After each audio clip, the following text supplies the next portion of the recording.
একটি গ্রামের সন্ত্রাসী, নাম রায়ান। লোকের জিনিস লুট করতে পারদর্শী সে।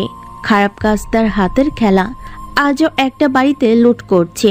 চারপাশে মানুষ তাকে দেখছে, কিন্তু কিছু বলার সাহস পাচ্ছে না, কারণ সবাই ভালো করে জানে রায়ান সন্ত্রাস খুব ভয়ঙ্কর।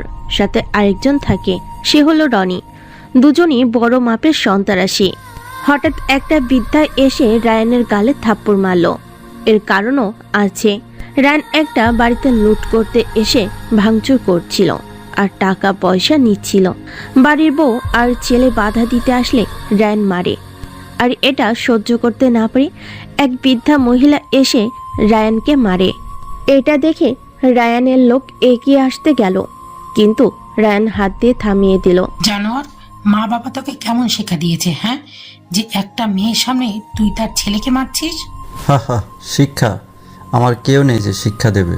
আর আমি মাফিয়ার সন্ত্রাসী, আমার পরিবার লাগে না। ও আচ্ছা, তাহলে তুই তোর পরিবারের কেউ নেই? না। ওরে জানোয়ার, তাহলে এই সব টাকা পয়সা খুন খারাপি করে কি করবি? এই সব টাকা তুই কার জন্য নিয়ে যাচ্ছিস? তোর তো কেউ নেই, আর না ছেলে যে ভবিষ্যতের জন্য তোর লাগবে। বৃদ্ধার কথা শুনে রায়ান থমকে গেল। তার মাথায় সত্যি চিন্তা আসতে লাগলো, কার জন্য এসব করছে? যার জন্য করবে তাকে তো সে অবহেলা করছে, এই জন্য বাসা থেকে চলে গেছে। না, এটা হতে পারে না। চিৎকার করছেন কেন বস? আর আপনার চোখে পানি? বস, আপনি কান্না করছেন কেন? আমি কান্না করতে পারি না। রায়ান এটা বলে কান্না করতে লাগলো বৃদ্ধার সামনে। মা, আপনার মতো আমাকে কেউ শাসন করেনি, এই জন্য আমি এমন। তুই আমাকে মা বললি? তাহলে এই সব কাজ ছেড়ে দে বাবা। ঠিক আছে মা। এই, তোরা সবার জিনিস ফেরত দে। কিন্তু বস, এই কাজ ছেড়ে দিলে খাবো কি? যেটা বললাম সেটা আগে কর। বছের মতো সবাই লুট করা জিনিস ফেরত দিল। রাস্তা দিয়ে ছুটে চলেছে একটা মহিলা, কোলে তার 2 বছরের বাচ্চা, সাথে 7 বছরের একটা মেয়ে। কোনোভাবে বাচ্চা মেয়েটি নিজের মায়ের সাথে ছুটছে। পিছনে কিছু লোক তাড়া করছে। মহিলা দেখলো দৌড়ে তাদের সাথে পারবে না, এই জন্য চারপাশে তাকাতে লাগলো কোথাও পালানো যায় কিনা। আর সেটা পেয়েও গেল। পাশের প্রাচীরের সাইডে লুকিয়ে পড়ল। নিজের মেয়েকে চুপ থাকতে দেখে কিছু সময় লোকগুলো খোঁজাখুঁজি করে চলে গেল, আর মহিলাটি সেখানে বসে রাত পার করতে লাগলো। পরদিন সকালে মহিলাটি একটি মসজিদের সামনে আসলো। মা, আমার খিদে লাগছে। আচ্ছা সোনা, তুমি ভাইকে নিয়ে এখানে বসো, আমি দেখছি।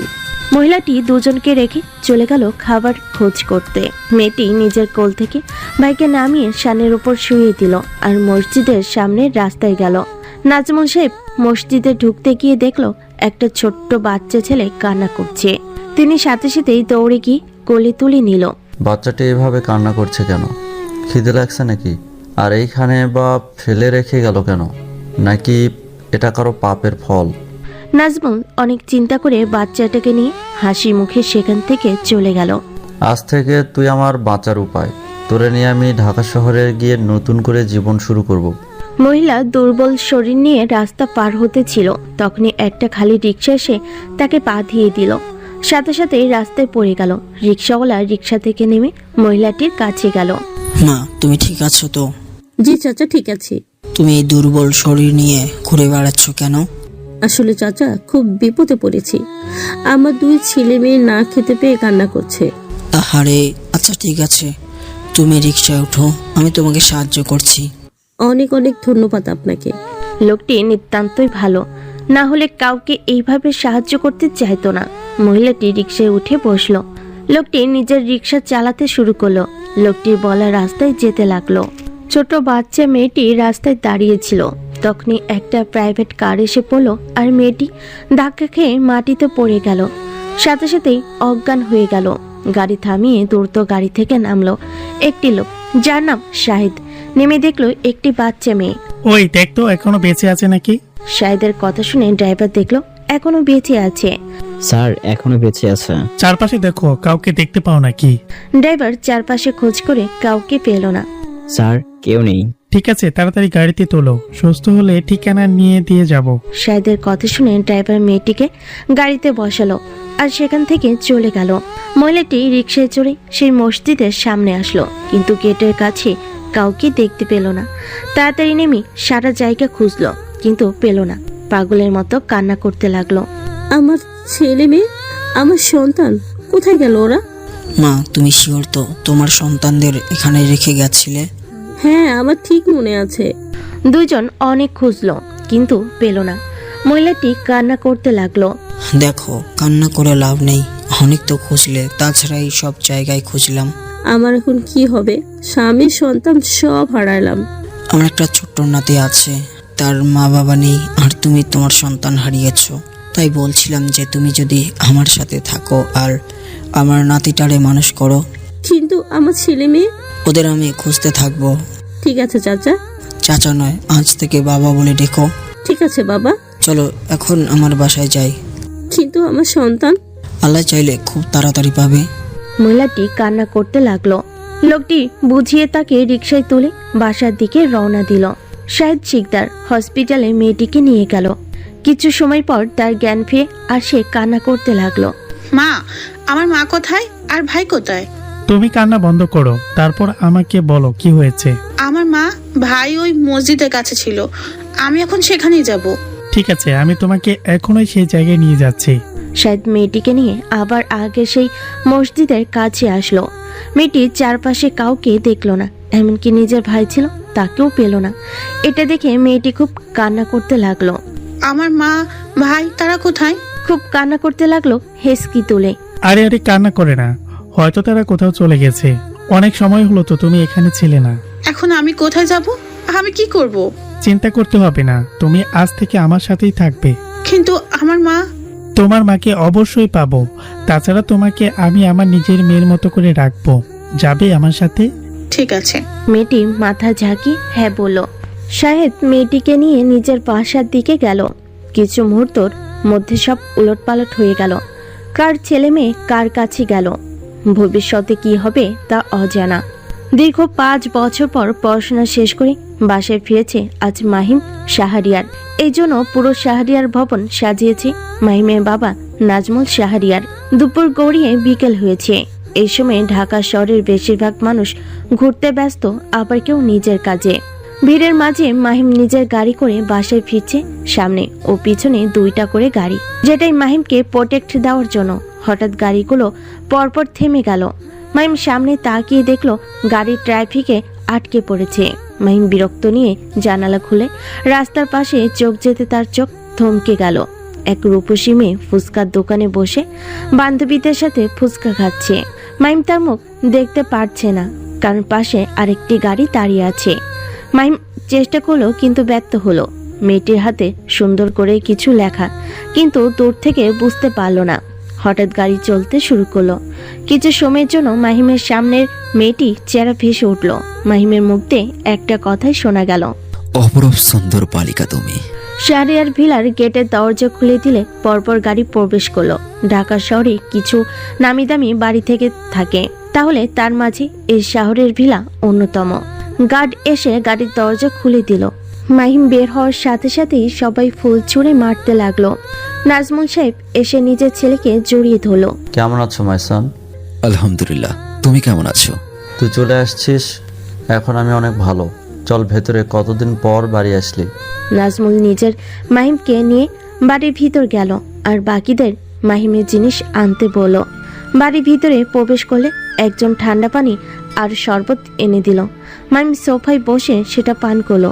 বাবা, আমার খুব ক্লান্ত লাগছে, আমি ফ্রেশ হয়ে আসি। আমার রুমের সব ঠিক আছে তো? সব ঠিক করে রেখেছি, তুই আসার আগেই। আমার ব্যাগগুলো আমার রুমে পাঠিয়ে দিও। এই কথা বলে মাহিম দোতলায় নিজের রুমে চলে গেল।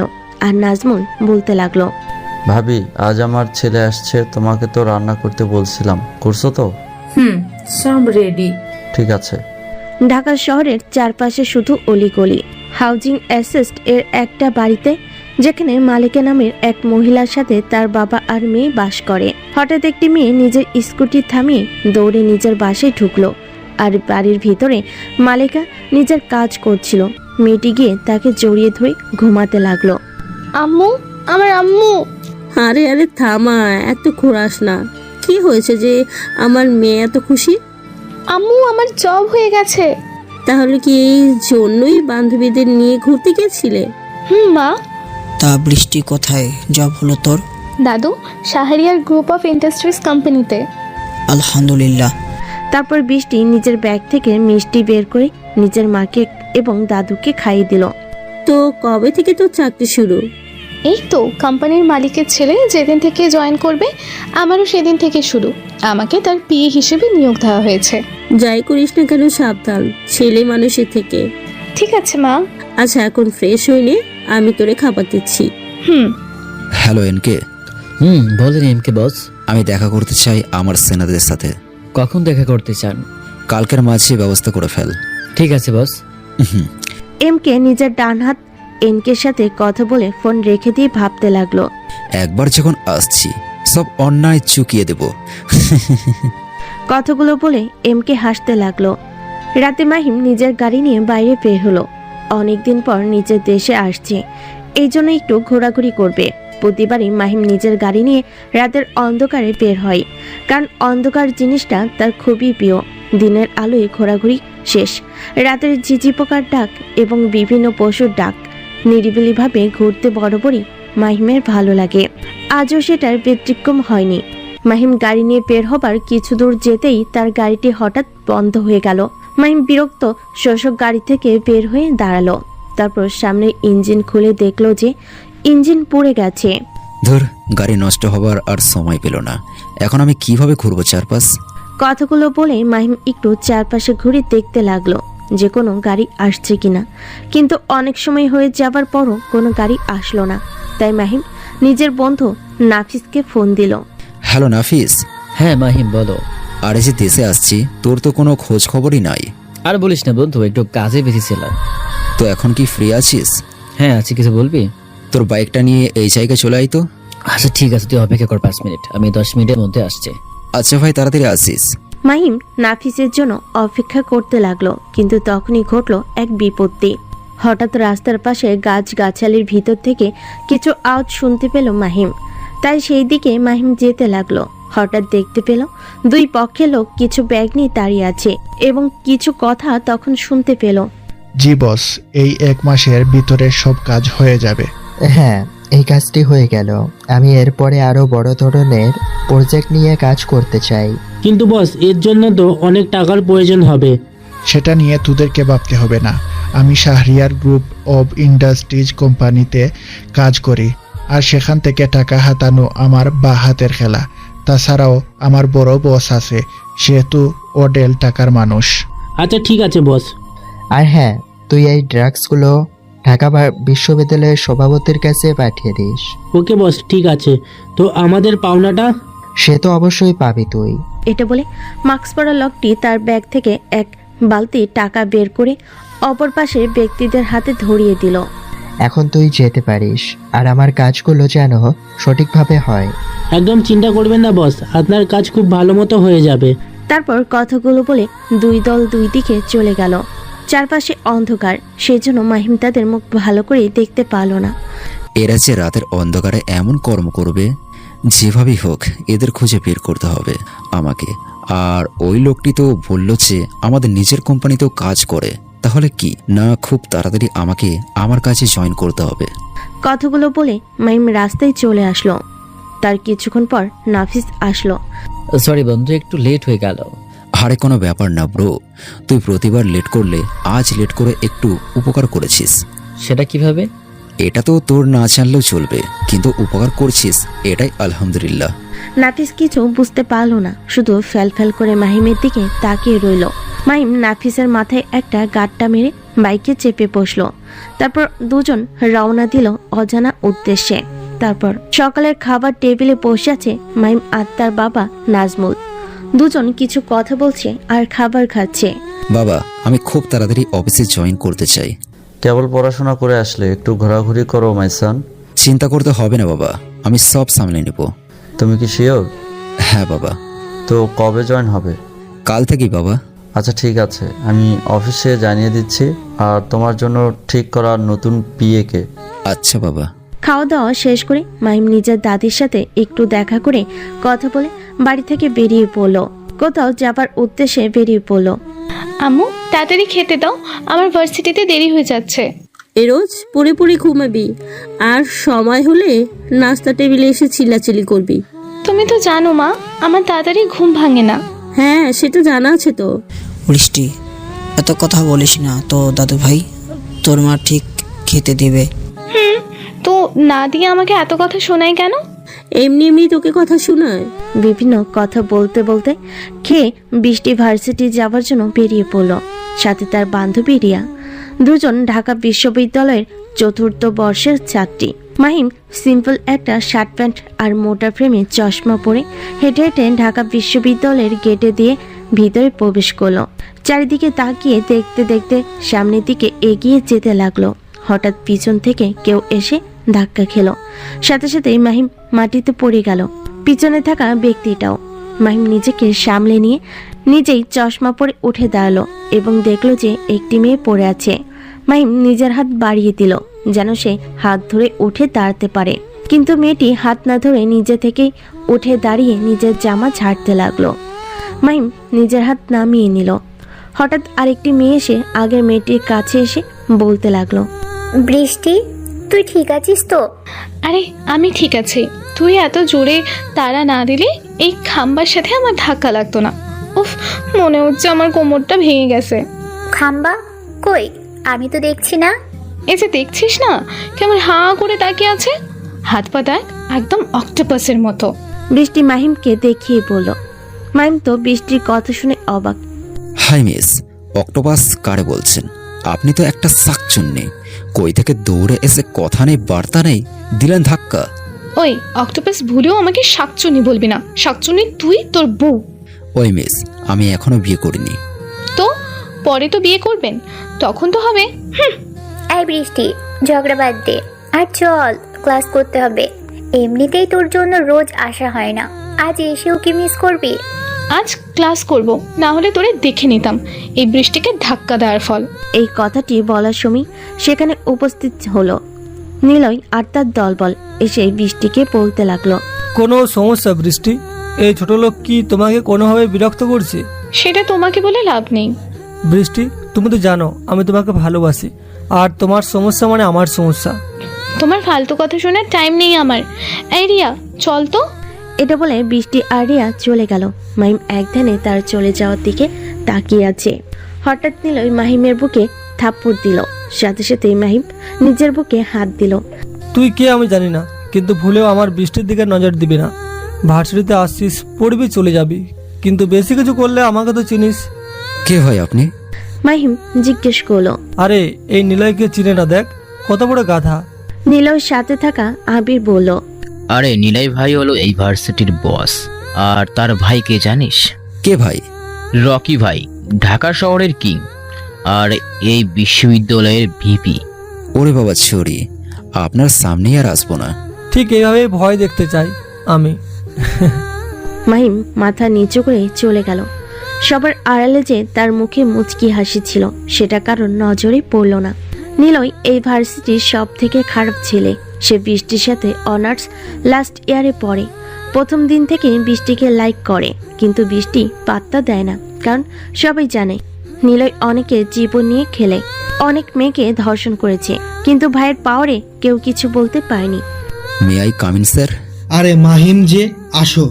কেমন আছেন স্যার? আলহামদুলিল্লাহ, তুমি কেমন আছো? আর দেশে কবে ফিরলে? 2 দিন হচ্ছে স্যার।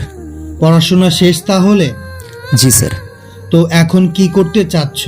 বাবার বিজনেস কি ধরবে? সেটাই করব স্যার, কিন্তু আপনার সাথে আমার কিছু কথা ছিল। ঠিক আছে, বলো। তার আগে একটু অপেক্ষা করো, কিছু নিয়ে আসতে বলি। এরপর ভার্সিটির প্রধান অধ্যাপক পিয়নকে বলে কিছু নাস্তা নিয়ে আসতে বলল। তো মাহিম, তোমার সেই আগের রূপ পাল্টালে না? এটাই আমার পছন্দ স্যার। তো কি বলবে জানো? স্যার, আসলে স্যার আমি এখানে শিক্ষক হিসেবে জয়েন করতে চাই। নিজের বাবার বিজনেস ছেড়ে হঠাৎ শিক্ষিকতা? তারপর মাহিম নিজেই সবকিছু বুঝিয়ে বলল। স্যার মাহিমের সব কথা বুঝতে পারলো, তারপর বলল, আচ্ছা ঠিক আছে, তোমার ব্যবস্থা করে দেব। তো কয়টা আর কোন ডিপার্টমেন্টে নিতে চাও? 4th বর্ষের ক্লাসে।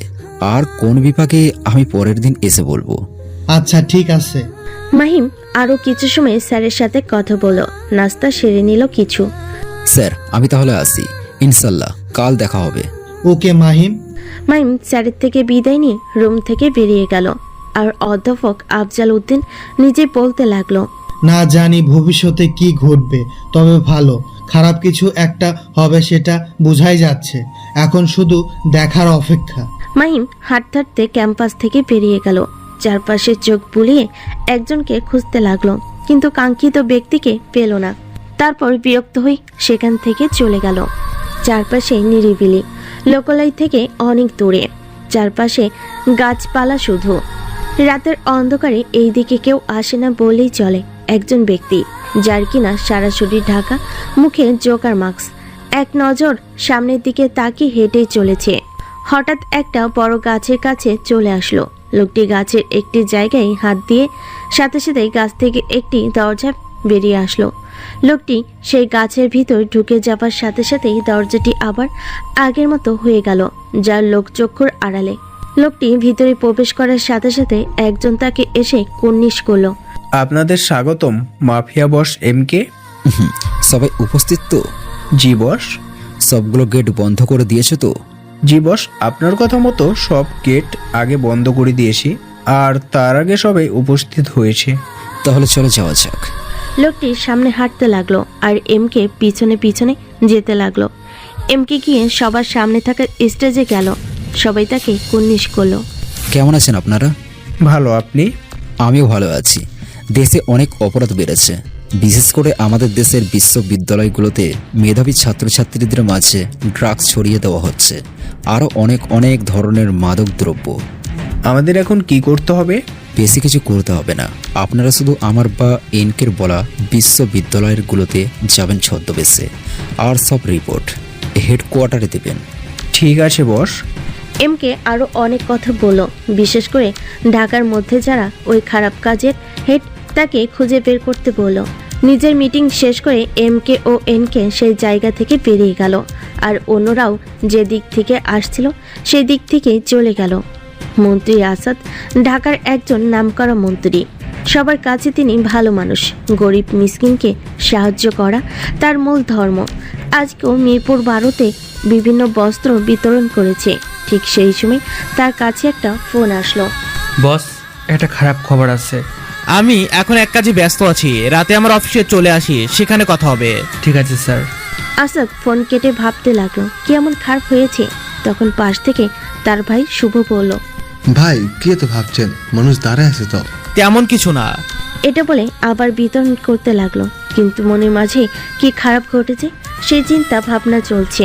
এক একজন করে নিয়ে যাচ্ছে আর আসাদকে দোয়া করে যাচ্ছে। রাতের খাবার খেতে বসেছে বৃষ্টি আর তার মা দাদু। আম্মু, কাল কিন্তু খুব তাড়াতাড়ি ডাকবে। এটা তো রোজই বলিস, কিন্তু ডাকলে তো উঠিস না। আরে না, কাল দেখো আমি উঠবো, নাহলে অফিসে যেতে দেরি হয়ে যাবে। কাল থেকে তোর অফিস শুরু। মা, স্যার যেতে বলেছে, কাল নাকি নতুন MD আসবে। সে যাই হোক দিদিমণি, তুমি অফিসে যাবে, কিন্তু বড়লোকদের সাথে বেশি মিশ বা দরকার নেই, কারণ তারা বেশিরভাগই অনেক খারাপ হয়ে থাকে। ঠিক আছে দাদু, তোমার কথা আমার খুব মনে থাকবে। তো বৃষ্টি, তুই যদি অফিসেই যাস তাহলে ভার্সিটি ক্লাস করবি কিভাবে? আমি তো অফিসে তত সময় থাকবো যত সময় MD স্যার থাকবেন। তাছাড়া ভার্সিটিতে গুরুত্বপূর্ণ ক্লাস না হলে তেমন একটা যাব না। দেখ, তো যেটা ভালো মনে হয়, কিন্তু এই অফিসের পাল্লায় পড়ে যেন লাস্ট ইয়ারের এক্সাম রেজাল্ট খারাপ না হয়। এটা নিয়ে একদম চিন্তা করতে হবে না মা তোমাকে। আরও কিছু সময় কথাবার্তা বলে খাওয়া দাওয়া শেষ করলো। তারপর সবাই টিভি দেখতে লাগলো। অন্যদিকে, বাবা কাল তো অফিসে যেতে যাচ্ছি, তুমি কি বলো? ঠিক আছে, তাছাড়া আমি তোমার নতুন PA-কে বলে রেখেছি যে তুমি কাল অফিসে যাবে। ও আচ্ছা, কিন্তু বাবা আমি তো অফিসের ছদ্মবেশী হিসাবে যেতে চাই, একজন কর্মচারী হিসাবে। নিজের অফিসে তাও কর্মচারী হিসেবে কেন যাবে মাহিম? বাবা আমাদের ভালোর জন্যই আমি এই কাজটি করতে যাচ্ছি, তাই এটাই ভালো হবে যে আমি অফিসে যাচ্ছি আর আমার পরিচয় কাউকে না দিলে ভালো হয়। ঠিক আছে, তুমি এখন তোমার ভালো মন্দ সবই বুঝতে শিখেছো, তাছাড়া তো এখন থেকে তুমি ভালো মন্দ সবই দেখবে। বাবা। খাওয়া দাওয়া করে মাহিম নিজের রুমে চলে আসলো। তখনই তার ফোনে একটি কল আসলো। হ্যালো বস, আপনি যে মেয়েটির বিষয়ে খোঁজখবর নিতে বলেছিলেন, আমি সব খোঁজখবর নিয়েছি। ঠিক আছে, মেয়েটির ডিটেলস আমাকে ইমেল করে দাও। ওকে বস। মাহিম ফোন রেখে নিজের ল্যাপটপ নিয়ে বসে পড়ল। কিছু সময় পর একটি মেইল আসলো। সেটা ওপেন করে তার মুখে মুচকি হাসি ফুটে উঠল। বাহ, বৃষ্টির সব ডিটেলস দেখছি এখানেই আছে, কিন্তু এখানে তো দেখছি সে আমার অফিসে আমার নতুন পিএ। এখন কি করব?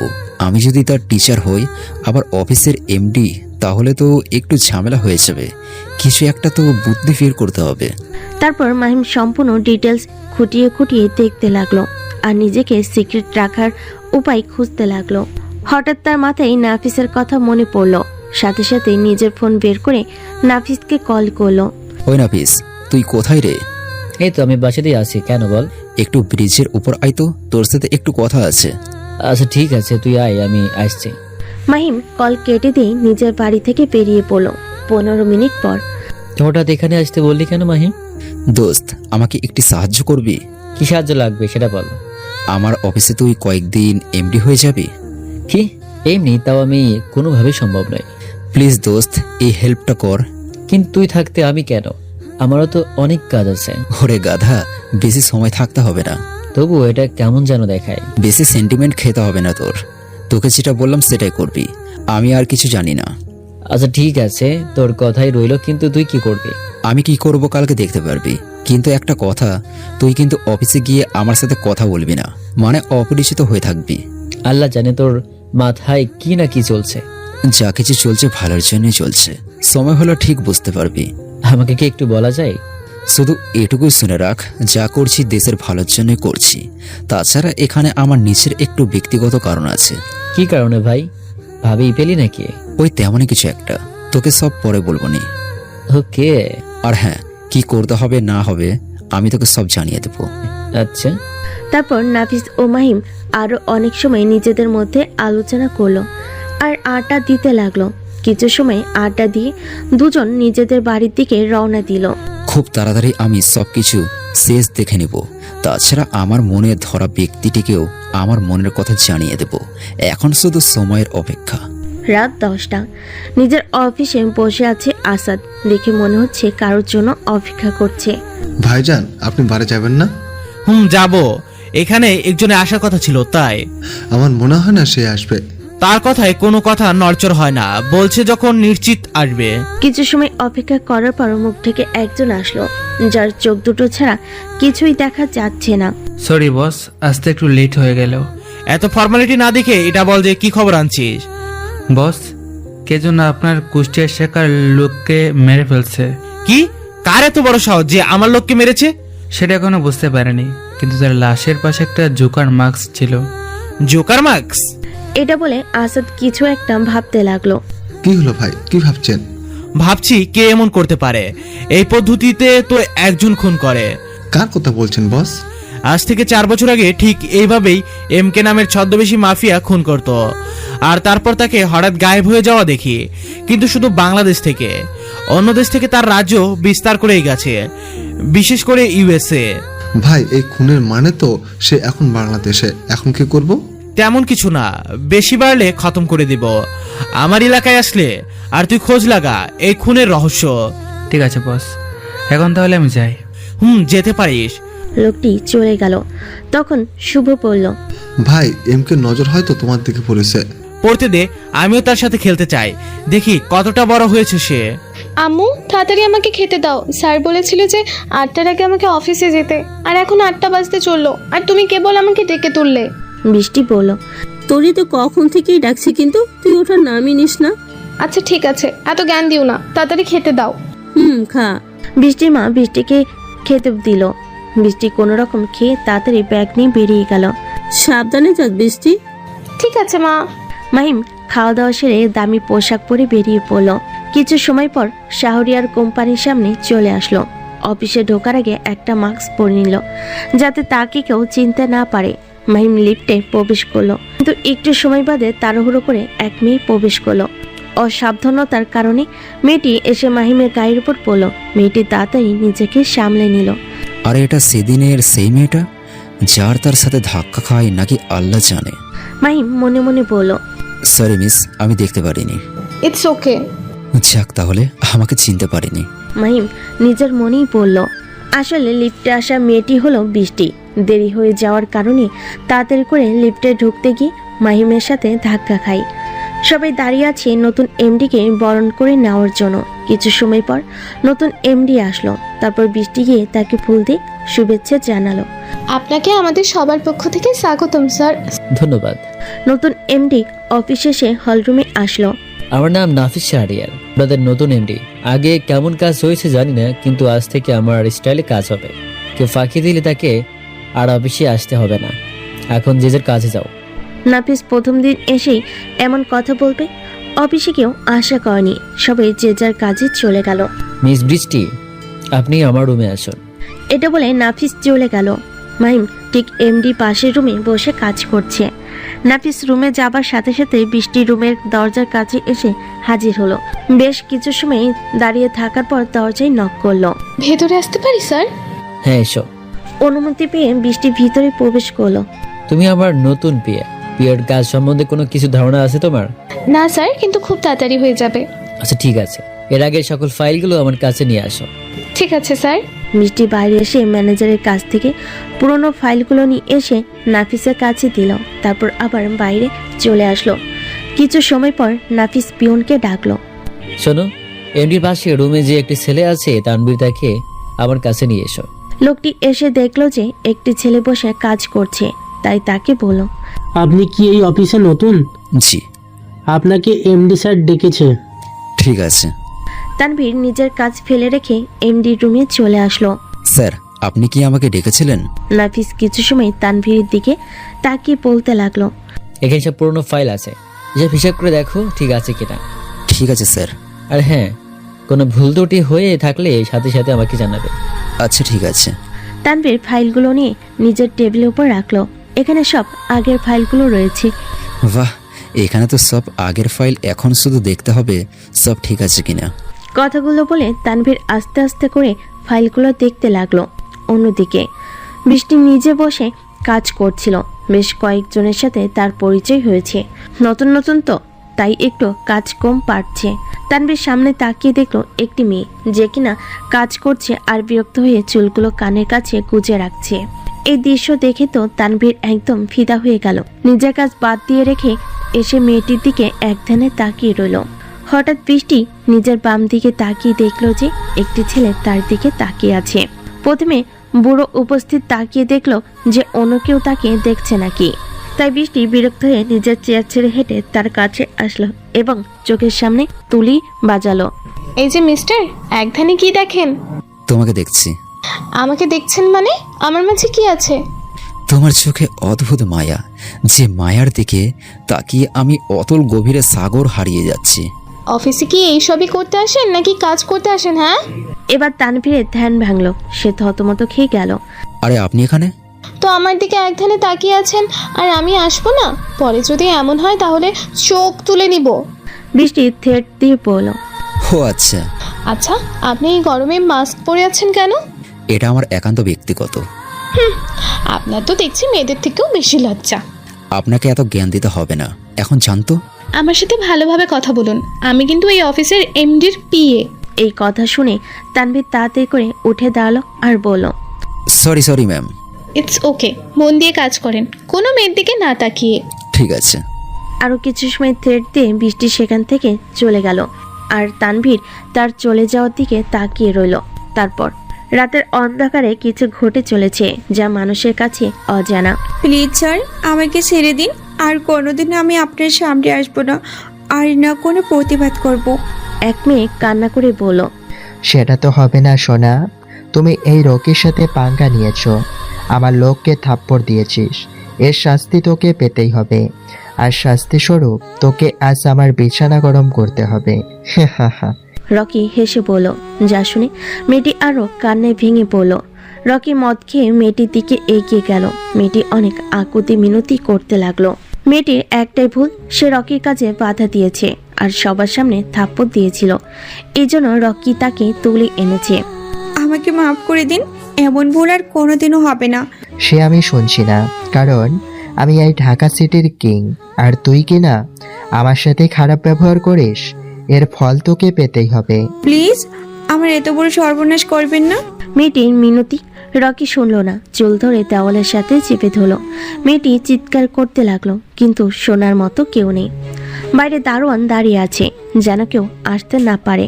না জানি এই পশুটা আর কতজন মেয়ের জীবন শেষ করবে এইভাবে। কেউ কি আসবে না যে এই শয়তানকে শেষ করতে? হে আল্লাহ, আর কত দাঁড়িয়ে থেকে এইভাবে নিজেকে পাপী বানাবো? দারুণ লোকটি নিজের মনের মনে কথাগুলো বলতে লাগলো। নিজের রুমে বসে কাজ করছে মাহিম। অফিসের কাজ বাদেও তাকে আরো কিছু কাজ করতে হয়, সেটা সবার অজানা। নিজের অফিসে গিয়ে যে এভাবে দুর্নীতি করছে আমাকে খুঁজে বের করতে হবে। এই 2 বছরে এত এত টাকা সরানো হয়েছে বুঝতেই পারিনি আব্বু। হয়তো বাহিক কাজের জন্য এই দিক নজর দেয়নি, কিন্তু ম্যানেজার আঙ্কেল তো সব দেখার কথা, নাকি এইসব কাজের জন্য? কিছু মাথায় আসছে না, কি করবে বুঝতে পারছিল না। যা করতে হবে ভেবে চিন্তে করতে হবে। মাহিম নিজের কাজ বন্ধ রেখে হঠাৎ কিছু একটা ভাবতে লাগলো। তারপর হঠাৎ মুচকি হেসে বলে উঠল, উফ, এই মেয়েটা আমার ভাবনার মাঝে চলে আসছে। এই 2টি দিনেই এমন অবস্থা, না জানি ভবিষ্যতে কি হবে। বৃষ্টি, কি সুন্দর নাম। ইস, আমার নাম যদি মাহিম না হয়ে মেঘ হতো, তাহলে কি সুন্দর নামটা মিলে যেত, মেঘ বৃষ্টি। মাহিম এইসব ভেবে মুচকি হাসতে লাগলো। অন্যদিকে বৃষ্টি আর রিয়া ভিডিও কলে কথা বলছে। কি রে দোস্ত, তোর অফিস কেমন কাটলো? অফিসের মানুষজন তো ভালোই ছিল, কিন্তু আমার যে বস সে খুবই রকচটা, কিন্তু অদ্ভুত একটা জিনিস ভরে যায়। কি রে? আরে আর বলিস না ভাই, এক শালা আমাদেরকে ড্যাব ড্যাব করে তাকিয়েছিল অফিসের মাঝে। তারপর তারপর তারপর আর কি, আমি কি একটু ধমকে দিয়ে আসলাম। ছেলেটিকে দেখতে কেমন রে? আরে ভাই সারাক্ষণ মাস্ক পরে থাকে, সেই জন্য আমি তার মুখ দেখতে পারিনি। ও আচ্ছা, হ্যান্ডসাম হলে আমার সাথে প্রেম করিয়ে দিস। শর্ট সালা। এইভাবে তারা দুজন অনেক সময় গল্প করতে লাগলো। কি হচ্ছে এখানে?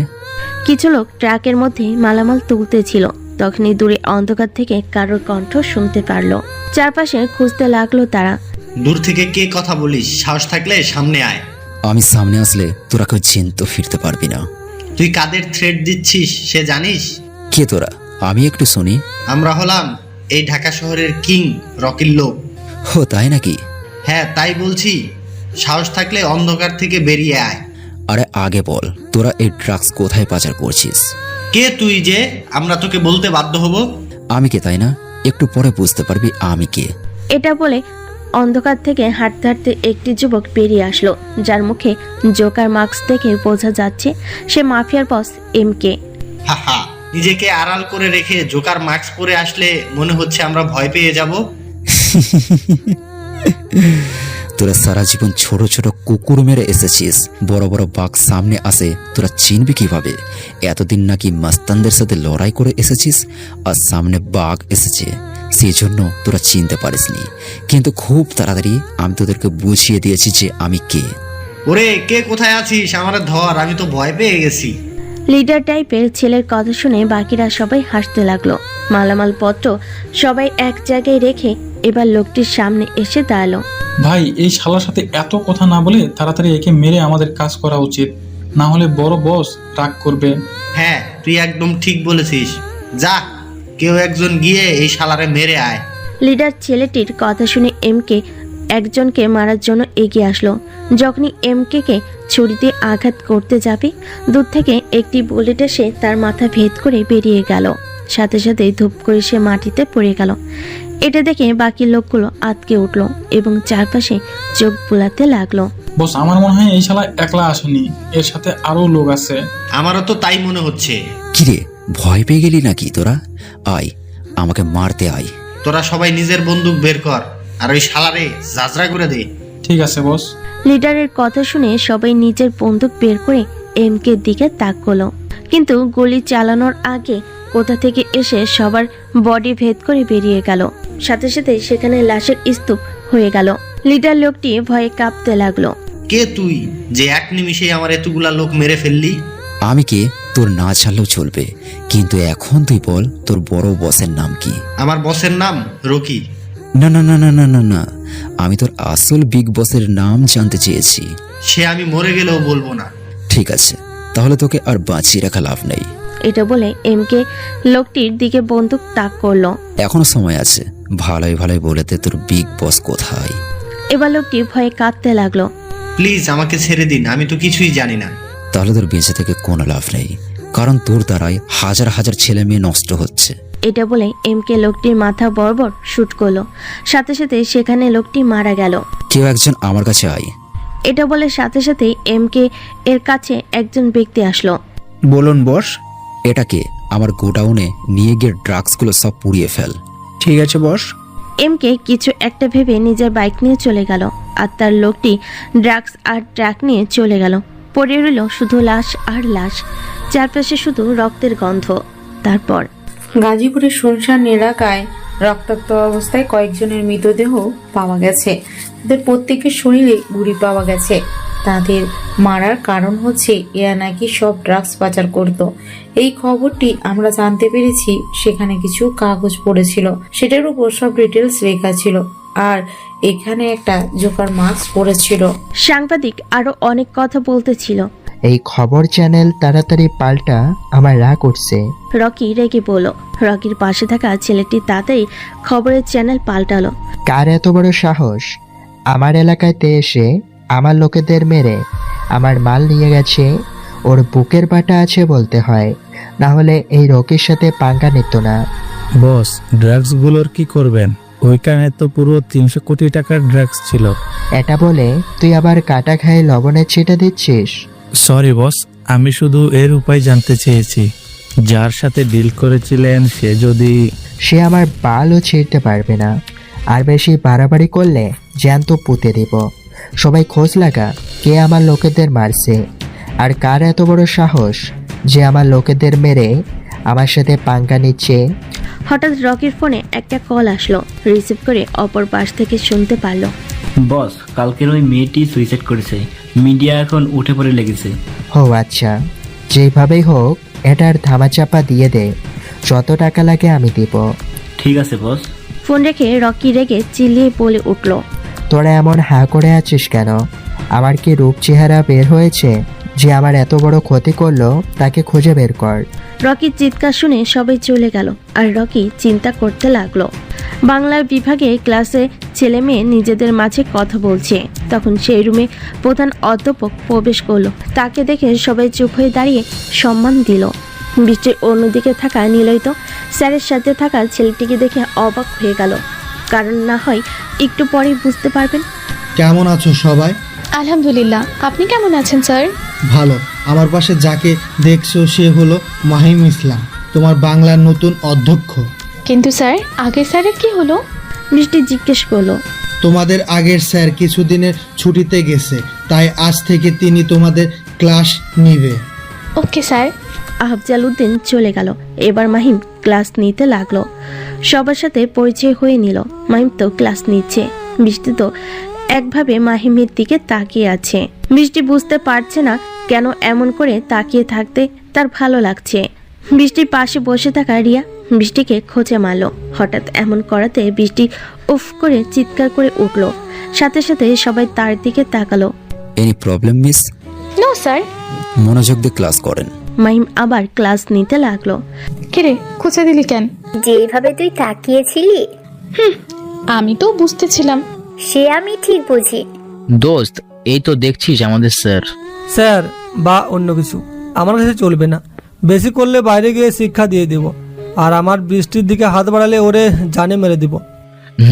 আমি একটা জিনিস খেয়াল করেছি যে বৃষ্টি এক ধ্যানে স্যারের দিকে তাকিয়ে আছে। সেটা তো আমিও দেখছি, আর এটাও দেখছি স্যার মাঝে মাঝে বৃষ্টির দিকে নজর দিচ্ছে। আচ্ছা নিলয়, তোর পাখি উড়ে যাচ্ছে না তো? সেটা কোনোভাবে হতে দিব না। মাহিম দেখলো দুজন ছেলে কথা বলছে, তবু কিছু বললো না। ক্লাস নিয়ে বেরিয়ে গেল।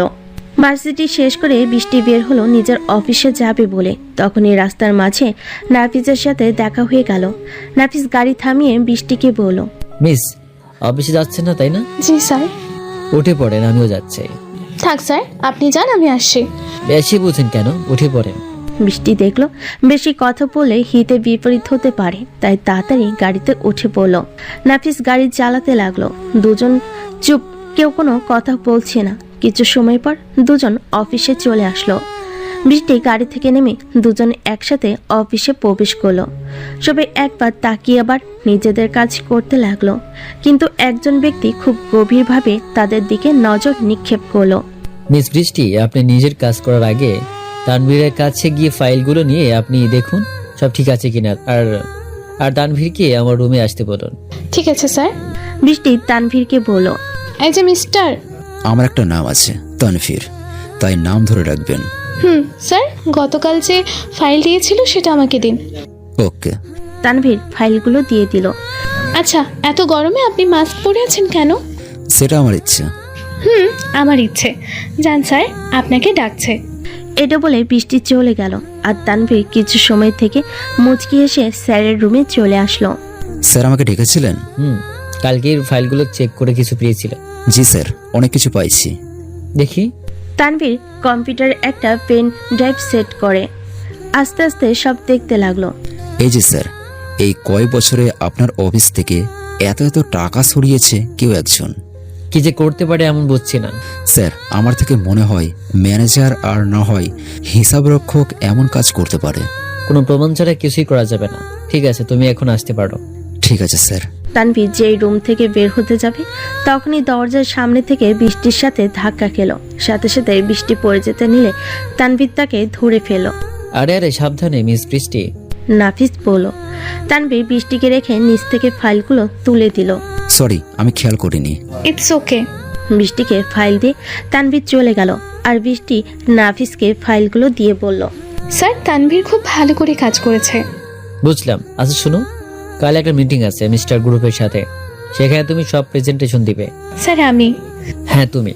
আর এখানে এই ফাইলে সব আছে। ঠিক আছে স্যার। মাইম সন্ধ্যা করে বাসায় ফিরছিল, তখনই হঠাৎ তার গাড়ির সামনে আরেকটি গাড়ি এসে থামলো। গাড়ি থেকে মুখোশধারী কিছু লোক বেরিয়ে আসলো। তা দেখে মাহিম গাড়ি থেকে নামলো। কি হয়েছে ভাই, আপনারা আমার পথ আটকালেন কেন? এমনি এমনি পথ আটকায়নি। তাহলে? শোন, ভার্সিটিতে গেছিস ভালো, কিন্তু বৃষ্টি নামে মেয়েটির দিকে তুই একদম নজর দিবি না। কে বৃষ্টি? নাটক করিস না। ওই যে সেদিন গিয়ে ধাক্কা খেলি। আরে ওই মেয়েটার দিক। তোর থেকে কোনো কথা শুনতে চাই না, কিন্তু আমার কথা অমান্য করলে তোর আর খুঁজে পাওয়া যাবে না। ঠিক আছে, ভেবে চিন্তে দেখবো। শাসিয়ে গেলাম, ভুল করলে খতম করে দিব। আচ্ছা, দেখা যাবে। লোকগুলো চলে গেল, আর মাহিম মুচকি হেসে গাড়ি নিয়ে নিজের বাসার দিকে রওনা দিল। তারপর, মাহিম, তুমি এত কিছু রেখে ভার্সিটিতে জয়েন করলে কেন?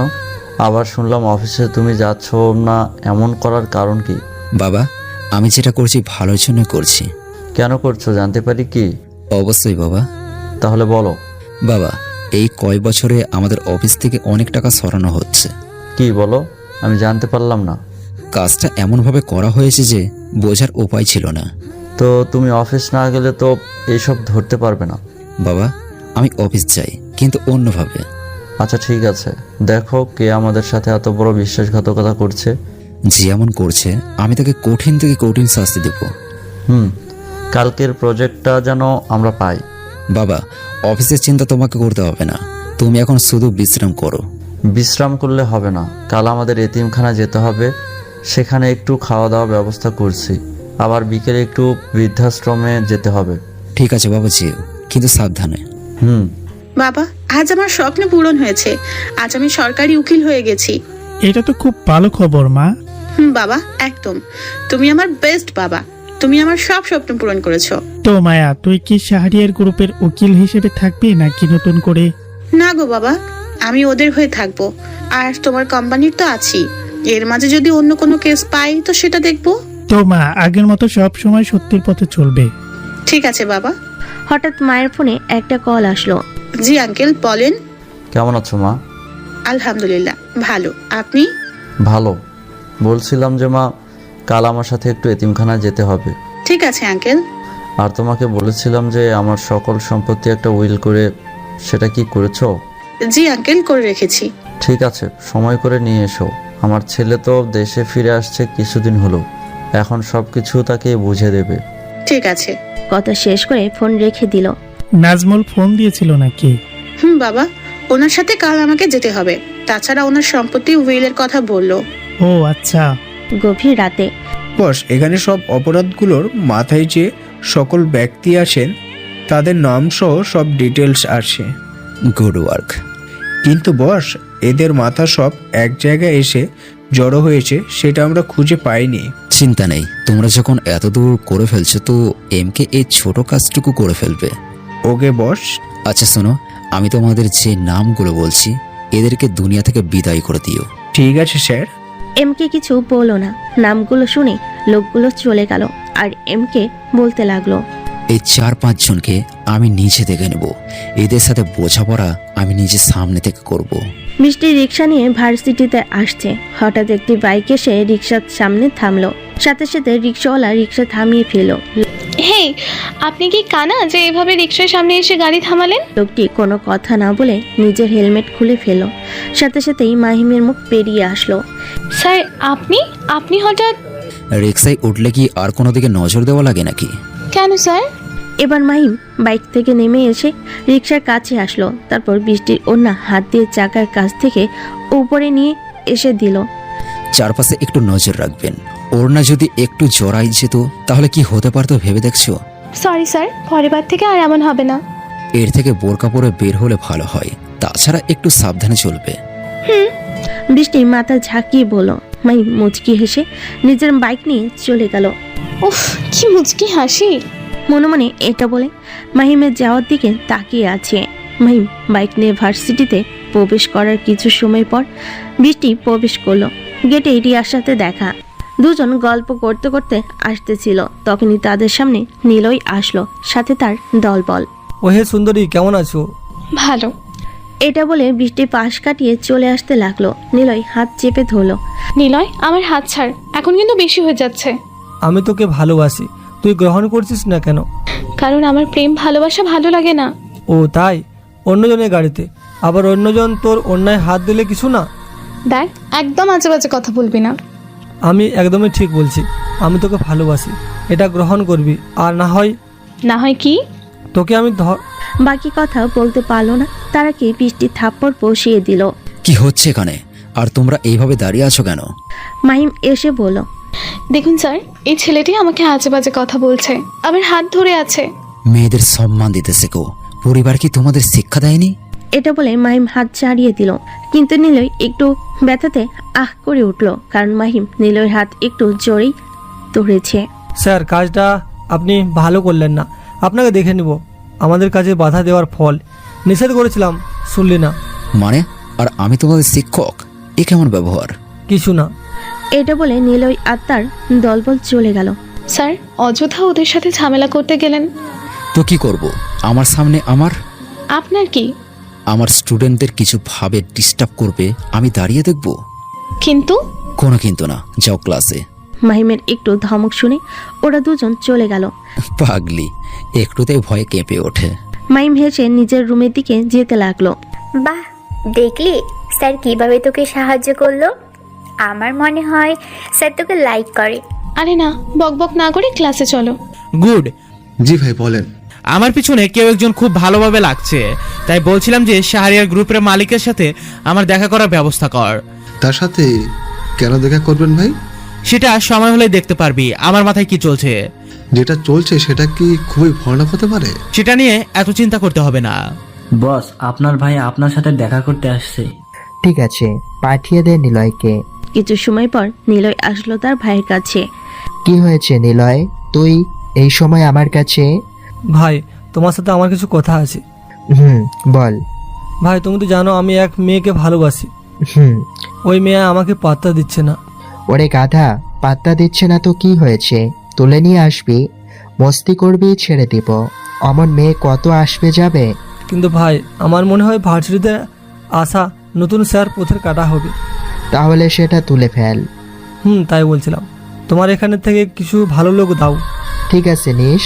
আর শোন, ভার্সিটিতে তো আমি যাই না, তুই সাপ্লাই করছিস তো? হ্যাঁ ভাই, ওই কাজ তো আমার আগে। গুড। এইভাবে দুজন কথা বলে চলল। তারপর, স্যার, আপনার সাথে একজন দেখা করতে এসেছে। কে? মন্ত্রী আসাদ। মন্ত্রী আমার সাথে দেখা করতে আসছে? ঠিক আছে, ভেতরে পাঠিয়ে দে। আচ্ছা, তোর মাহিম স্যার কি চলে গেছে? জি স্যার। নাজমুল বসে আছে। কিছুক্ষণ পর আসাদ তার শুভ প্রবেশ করলো।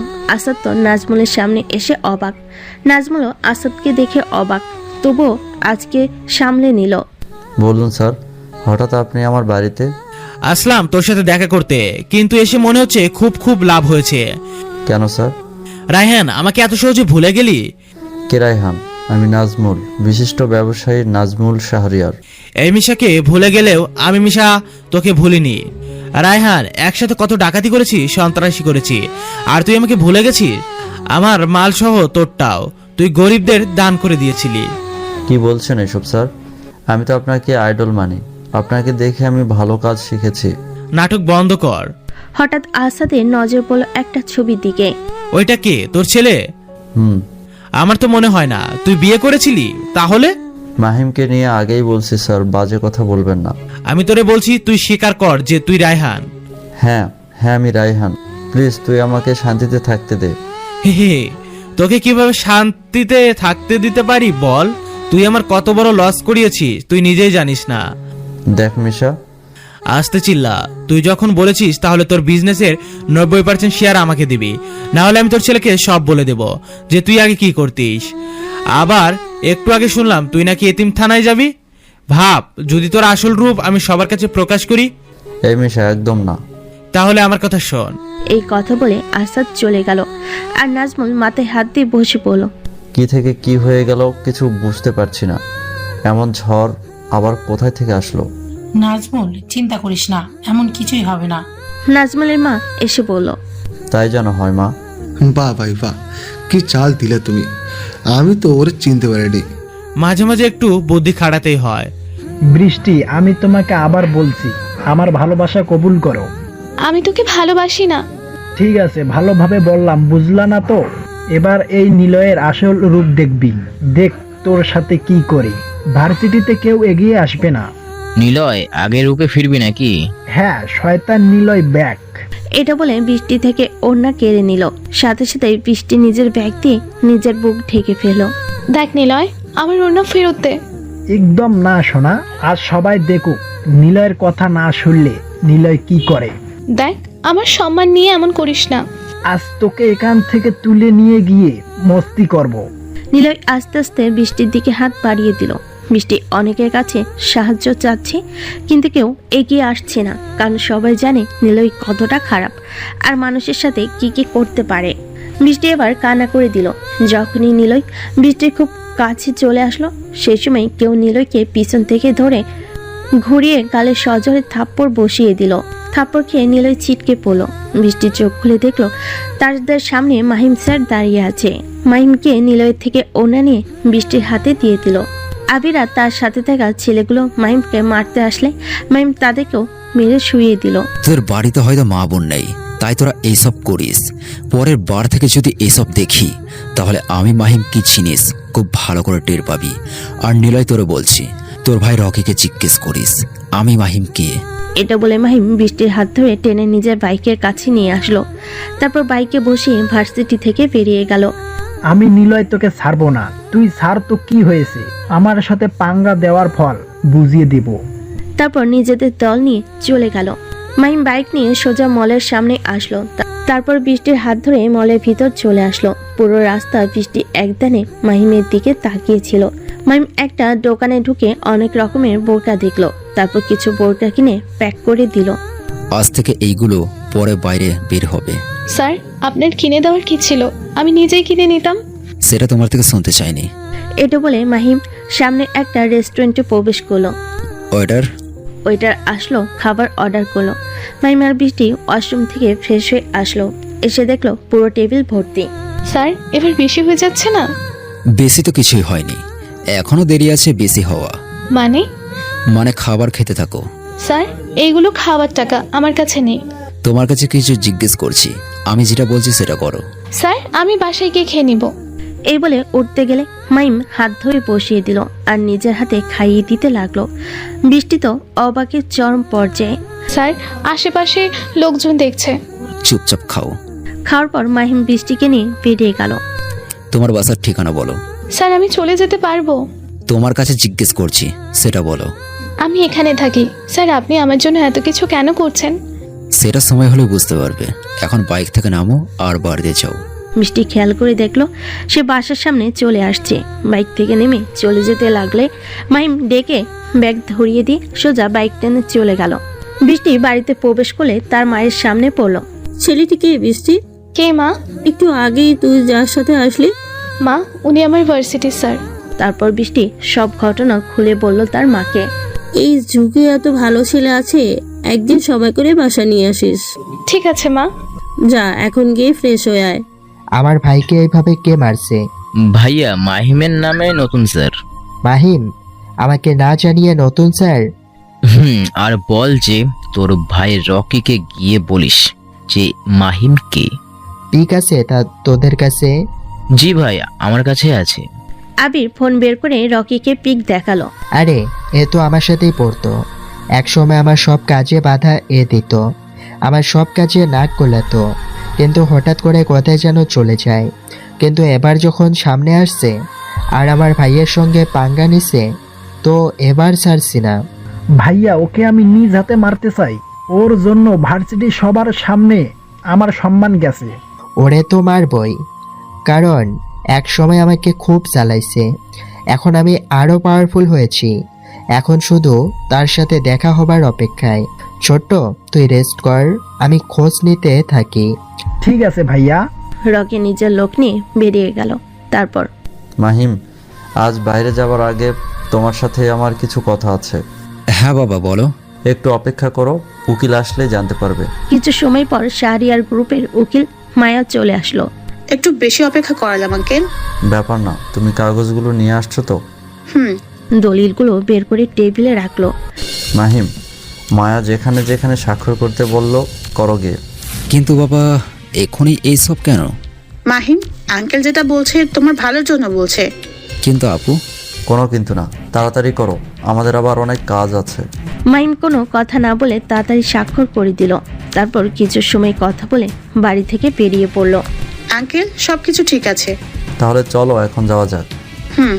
দেখতে দেখতে কিছুদিন কেটে গেল। এখন বৃষ্টি আর মাহিমের বন্ধুত্বের সম্পর্ক হয়ে গেছে। আর অফিসে তানবীরের সাথে বৃষ্টির আগে থেকে একটু ভালো কথা হয়। আর নাফিসের সাথে অফিসের দরকারি কথা ছাড়া হয় না। আচ্ছা তানবীর, তুমি আমার সামনে কোনোদিন মাস্ক খুলো না কেন? খুলবো কোনো একদিন, এখন অন্য কথা বলো। আচ্ছা, তোমার প্রেম কেমন চলছে? প্রেম করলাম কই? কেন, ওই যে ভার্সিটির স্যার? স্যারের কথা মনে পড়তে বৃষ্টি একটু লজ্জা পেল। ওরে, তুমি আবার লজ্জাও পাও? ধর, অন্য কথা বলো। আচ্ছা, তুমি কি কাউকে লাইক করো? আচ্ছা, আমার অনেক কাজ আছে, পরে আসছি। এটা বলে বৃষ্টি পালিয়ে গেল। আর তানভীর হাসতে লাগলো। রুমের মাঝে বেঁধে রাখা হয়েছে একজনকে। একটু আগে তার উপর খুব অত্যাচার করা হয়েছে। মুখ দিয়ে এমনকি সারা শরীরে খুব রক্ত বের হচ্ছে। লোকটির সামনে দাঁড়িয়ে আছে ডেইলি বয়েজের গ্রুপ এনকে। কিছু সময় পর জোকার মার্কস একজন ব্যক্তি প্রবেশ করলো, যাকে দেখে সবাই সালাম দিয়ে রুম থেকে বেরিয়ে গেল। বস, আপনার কথা মতো সব আদর যত্ন করে রাখছে। ভালো তো মিস্টার জিম, আপনার কি আর সেবা যত্ন লাগবে? না না, আর কিছু লাগবে না। কিন্তু আপনারা আমাকে তুলে আনছেন কেন? কি অপরাধ আমার? তোর অপরাধ? তুই অনেক কিছুই করছিস। কি করেছি? তুই নিজে স্বীকার করবি নাকি আমাকে আমার পদ্ধতিতে অবলম্বন করতে হবে? ভাই, কিসের কথা বলছেন? এনকে, ওর সব কুকর্মের ফাইলটা নিয়ে ওরে দেখাও। এমকের কথা শুনে এনকে একটা ফাইল নিয়ে এসে সব দেখাতে লাগলো, যা দেখে জিম অবাক হয়ে ভয় পেয়ে গেল। এখনো সময় আছে, সব স্বীকার কর, না হলে। বলছি আমি, তবু আমাকে জানে মারবেন না। হ্যাঁ, তাড়াতাড়ি বল, তুই কার হয়ে এই কাজ করিস?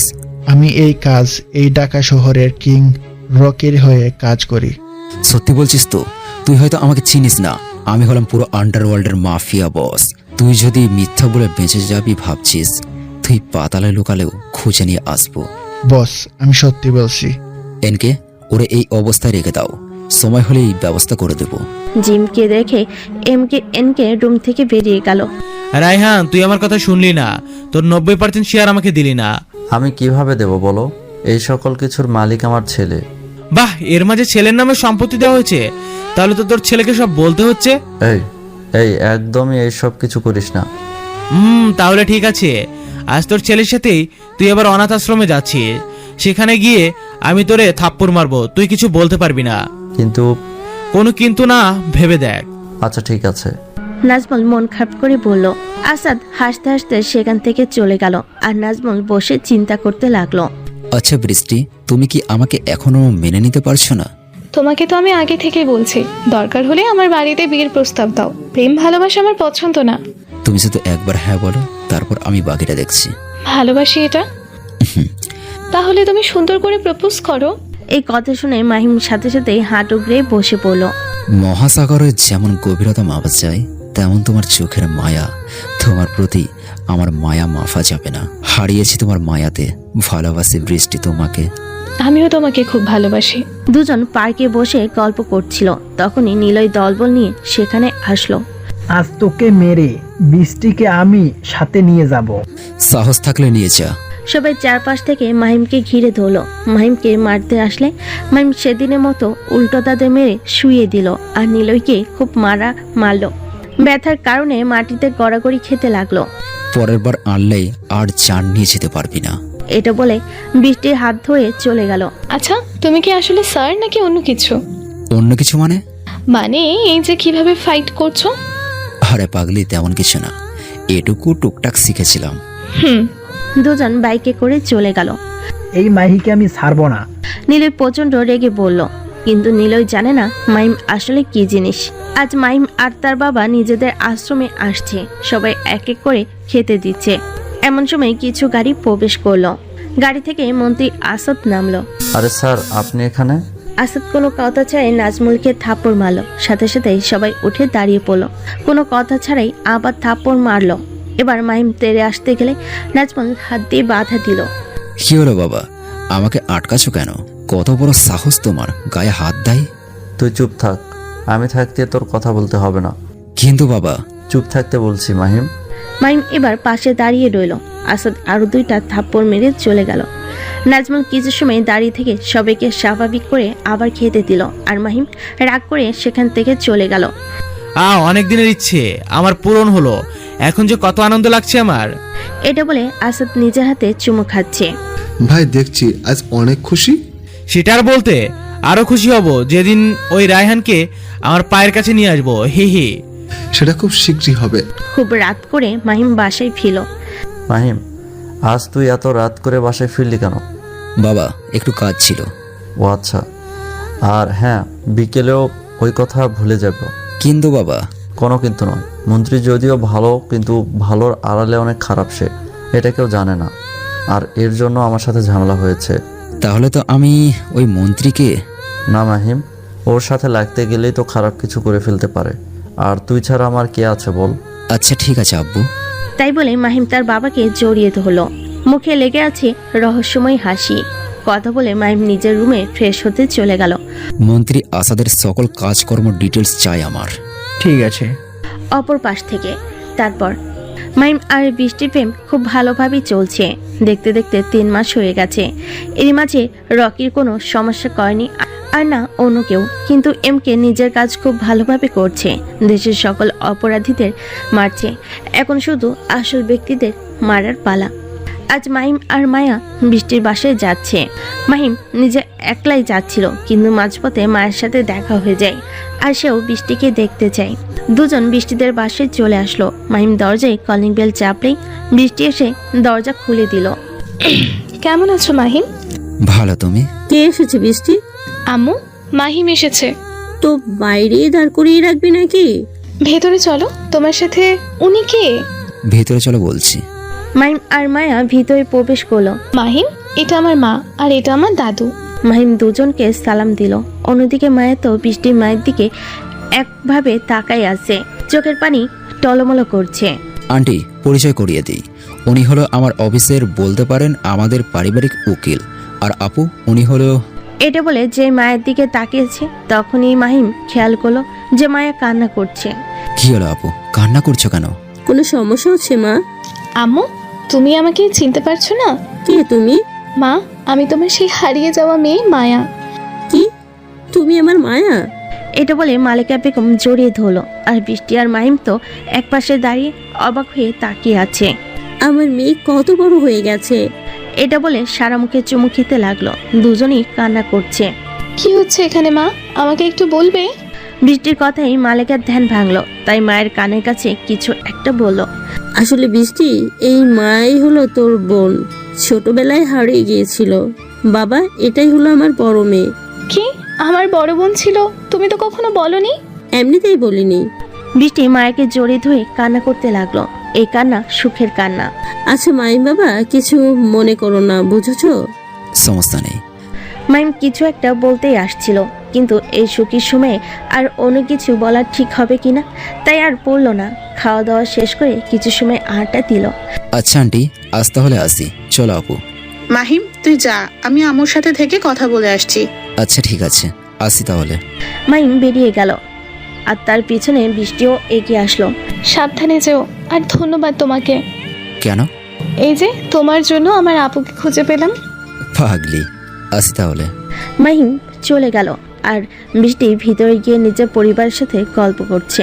মায়া সব কথা বলছে যে এতদিন কোথায় ছিল আর কিভাবে হারিয়ে গিয়েছিল। ভাইয়া, আমি তো এখন একদম সুস্থ। মাহির জন্য কিছু একটা করো। ভাই, অনেক সময় হলো চুপ থাকা। এখন তোর প্রতিশোধটা নিব, আর আমার পিছনে কে লাগছে তাকেও দেখে নিব। বলছিলাম ভাইয়া, এই কথাটা কি বাবাকে জানাবো? না, এইসব ছোট্ট কথা বাবাকে জানাতে হবে না। ঠিক আছে ভাইয়া। এমন সময় রকির ফোনে একটা কল আসলো। হ্যালো বাবা, বলো। অপর পাশ থেকে কিছু একটা বলল। আচ্ছা ঠিক আছে, আমি আজ রাতেই তোমার সাথে দেখা করছি। আচ্ছা ঠিক আছে, এখন রাখছি। কে ফোন করেছিল ভাইয়া? আব্বু আমাকে আজ রাতে দেখা করতে বলছে। কোনো দরকারই নাকি? হয়তো। আচ্ছা তুই থাক, আমি একটু দরকারে কাজে বাইরে যেতে হবে। আচ্ছা ঠিক আছে। নাফিস অফিসে বসে কাজ করছিল, তখনই সেখানে তানভীর আসলো। স্যার, আপনি আমাকে ডেকেছেন? বসো। বলুন স্যার। তুমি হয়তো জানো যে আমার অফিসে কিছু গোলমাল হচ্ছিল। জি। তাকে আমি খুঁজে পেয়েছি, আর সেটা তোমার জন্য সম্ভব হয়েছে, তাই এটা তোমার জন্য। একটি খাম টেবিলের ওপর এগিয়ে দিয়ে। এটা কি আছে স্যার? তুমি দেখে নাও। তানভীর দেখলো খামে অনেকগুলো টাকা আছে। স্যার, এটা আমি নিতে পারবো না। এটা তোমার কাজের বকশিস। কিন্তু? কোনো কিন্তু না বৃষ্টি। জি স্যার, বলেন। তানভীরকে এইসব রক্ষকের কাজ দিয়ে দাও, আর ওর জায়গায় অন্যজনকে পোস্টিং দাও। তানভীর রুম থেকে বেরিয়ে গেল। বৃষ্টি, আমার সাথে বের হতে হবে, তোমার একটা মিটিং আছে। ঠিক আছে স্যার। পরের দিন অফিস থেকে বের হবার সময় বৃষ্টি তানভীরের সাথে দেখা হয়ে গেল। বৃষ্টি, তুমি কি আমাকে একটু কথা বলার সময় দিতে পারবে? তানভীর, বলো। বৃষ্টি, আমি তোমাকে সোজাভাবেই বলছি, আমি তোমাকে ভালোবাসি। Will you marry me? Sorry Tanvir, প্রথমত আমি তোমাকে দেখিনি, দ্বিতীয়ত আমি একজনকে ভালোবাসি।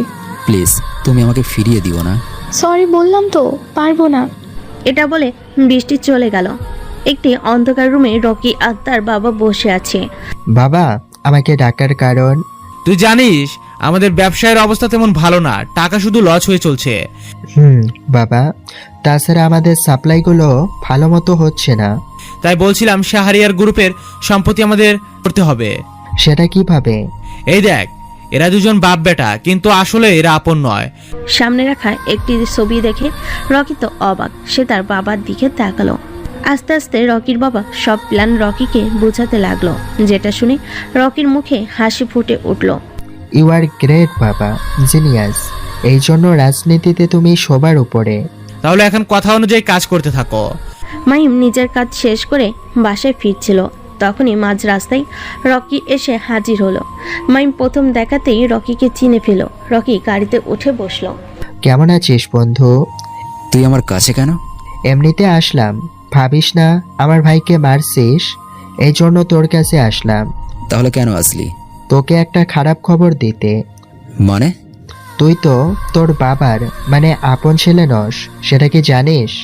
কি কি যাতা বলছিস? ঠিকই বলছি। কেন, তুই জানিস না? দেখ রকি, এমন ফালতু কথা বললে তোরে আমি জ্যান্ত পুঁতে ফেলবো। যেটা সত্যি সেটাই, না হলে তোর বাবাকে জিজ্ঞেস কর। তোর বাপ একটা খুনি, ডাকাত ছিল। এবার মাহিম গাড়ি থামি, সাথে সাথে রকির মুখে খুশি মেরে দিল। তবুও রকি মুচকি হেসে বলল, আমাকে মারলে তো সব সত্যি মিথ্যা হয়ে যাবে না। যা, তোর বাবাকে গিয়ে জিজ্ঞেস কর তোর আসল বাবা কে। রকির এই কথা বলে গাড়ি থেকে বেরিয়ে গেল। যাবার আগে আগুনে ঘি ঢালতে ভুলল না। মাহিম তো অনেক ভাবনা চিন্তা করে গাড়ি নিয়ে দ্রুত বাসায় ছুটলো। গাড়ি থামিয়ে দ্রুত বাসার ভিতরে প্রবেশ করলো। বাবা বাবা কোথায় তুমি? মাহিমের জোরে জোরে ডাক শুনে নাজমুল হাসান নিচে নেমে আসলো।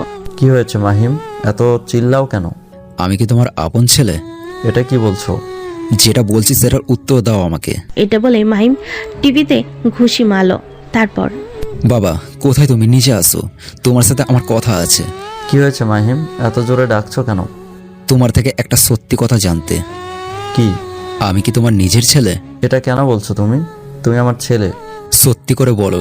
তুমি এসব বাজে বাজে প্রশ্ন করছো কেন? সত্যি কথা জানতে চাই। এটা বলে মাহিম টিভির ওপর ঘুষি মারলো। সাথে সাথে টিভি ভেঙে গেল। মাহিমের হাত থেকে রক্ত বেরিয়ে গেল।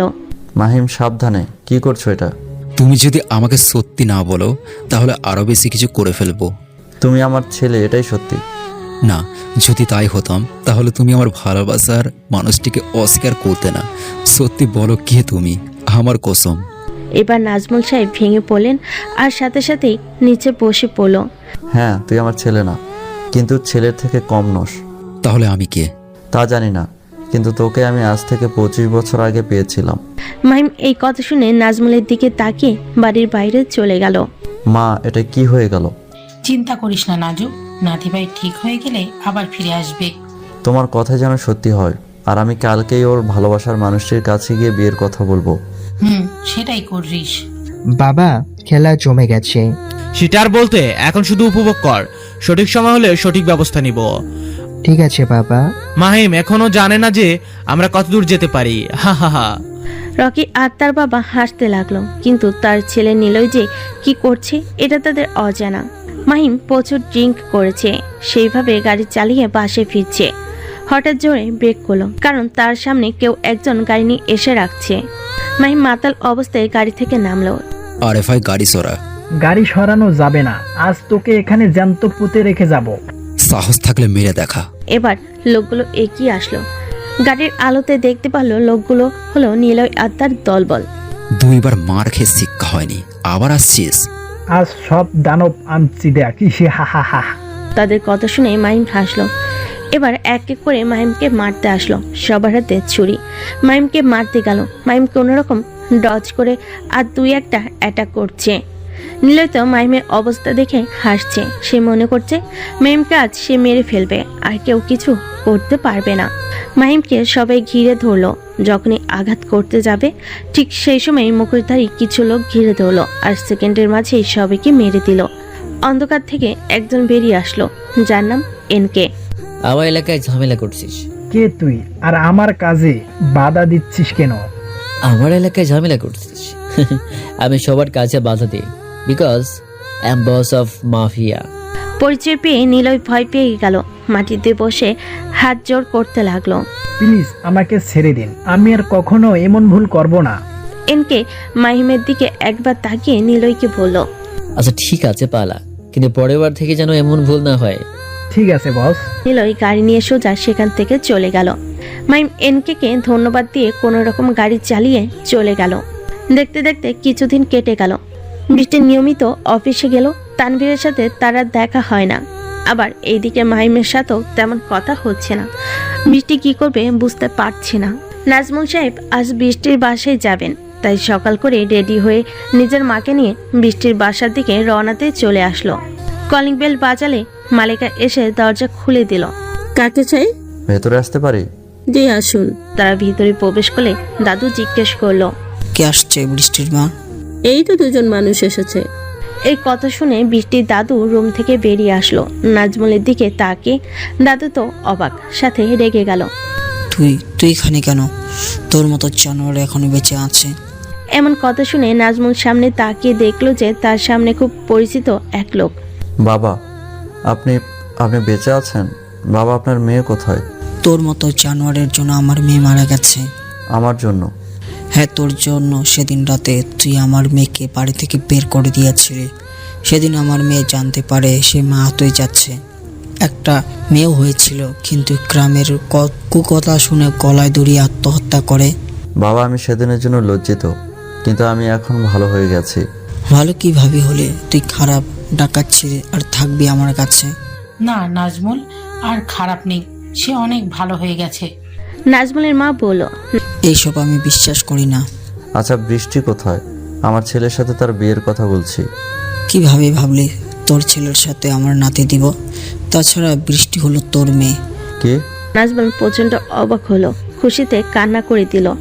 আমার মেয়ে কোথায় বাবা? হঠাৎ পিছন থেকে বৃষ্টি বলে উঠল, দাদু তুমি এসব কি বলছো? উনি আমার বাবা কেমনে হয়? উনি তো আমাদের অফিসের বসের বাবা। বৃষ্টির দাদুর বৃষ্টিকে দেখে অবাক। নাজমুল তো বৃষ্টিকে দেখে এগিয়ে গিয়ে জড়িয়ে ধরতে গেল, কিন্তু বৃষ্টি সরে গেল। আমি সব শুনেছি, আপনার জন্য আমার মা মারা গেছে, কিন্তু একটা জিনিস বুঝছি না, আমার সামনে দাঁড়িয়ে থাকা উনি আমার কে? বৃষ্টি মালিকাকে দেখিয়ে বলল, আসলে বৃষ্টি এটাই তোর মা, কিন্তু তোর নিজের মা এই লোকটির জন্য মারা গেছে। পরিস্থিতি কখন কেমন হয় বোঝা মুশকিল। বৃষ্টি, মালিকা আর নাজমুলের সামনে ঠিক একইভাবে হঠাৎ এইভাবে সবকিছু এলোমেলো লাগছে। বৃষ্টি, আমি তোমার বাবা, একবার বাবা বলে ডাকো। কোনো খুনি আমার বাবা হতে পারে না। আম্মু এনাকে চলে যেতে বলো। আর তুমি আমার মা, তাহলে দাদু এই কথা বললো কেন? দাদু পুরো ঘটনা বলো তো। বৃষ্টির দাদু পুরো ঘটনা খুলে বলল, যেটা শুনে মালিকা কান্না করছে আর নাজমুল কিছু একটা ভাবলো। রায়হান, বেরিয়ে যা আমার বাড়ি থেকে। কিন্তু আমার মেয়ে। আমি কোনো খুনির মেয়ে না, আর এটা আমার মা। নাজমুল অনেকবার বলল, বৃষ্টি কিছু বলল না। রাগ করে নাজমুলকে বাড়ি থেকে বেরিয়ে যেতে বলল। অনেক বোঝানোর পর যখন দেখলো বৃষ্টি বুঝছে না, তাই নিজের মাকে নিয়ে সেখান থেকে চলে গেল। আচ্ছা বৃষ্টি, কোনো সময় যদি আমার সম্পর্কে এমন কিছু জানতে পারো যেটা তুমি কখনো আশা করোনি। পাগল, জীবনে ভালো খারাপ দুইটাই থাকে। আমি তোমাকে ভালোবাসি, পরিস্থিতি দেখে তোমাকে ভালোবাসি না, তাই কোনো চিন্তা করো না। ওকে পাগলি। তোমাকে তো আমি আমার বিষয় বলছি। পাগলি, তুমিও এইসব নিয়ে চিন্তা করো না, আমি সবসময় তোমার পাশে আছি। দুজন গল্প করছিল, হঠাৎ পিছন থেকে তাদের মুখে কাপড় বেঁধে চেপে ধরলো। সাথে সাথে দুজন জ্ঞান হারিয়ে ফেলল। তারপর মাহিমের যখন জ্ঞান ফিরল, সে দেখলো সে অন্ধকার রুমে আছে আর তার হাত পা বাঁধা। কিছু সময় দরজা খোলার শব্দ আসলো, লাইট জ্বলে উঠলো। সামনে তাকিয়ে দেখলো যে সেটা কোনো রুম নয়, বড় একটা গোডাউন।